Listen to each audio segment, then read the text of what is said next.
సత్యాగ్రహి. నేను ఆయనతో ఇదో మూడో సినిమా చేస్తున్నాను. ఖుషి తర్వాత బంగారం తర్వాత ఆయన డైరెక్షన్లో సత్యాగ్రహి అనే సినిమా అనౌన్స్ చేసాము, పూజ కూడా చేసాము.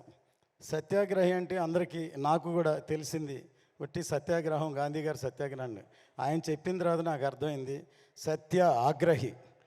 Even I'm ready to die for the justice అని ఇంత పవర్ఫుల్ ఉందని మేము ఓపెనింగ్ చేసాం. కానీ ఆయన డైరెక్ట్ చేయాలి కాబట్టి ఆయన డైరెక్షన్ చేయలేదు. అందుకని దాని వరకే రత్న గారి సినిమా చేయాలని ముందు వేదాళం అనే సినిమా నేను తమిళ్లో సూపర్ హిట్ అయింది, దాన్ని రీమేక్ చేద్దాం అనుకున్నాం. కానీ అది ఎలక్షన్ వచ్చి చేయలేదు. తర్వాత కృషి గారు ఒకసారి నాకు ఫోన్ చేసి ఒక లైన్ ఉందని ఈ లైన్ చెప్పారు, నాకు నచ్చింది.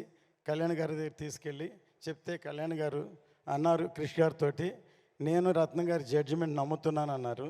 అలా మొదలైంది ఈ సినిమా. చాలా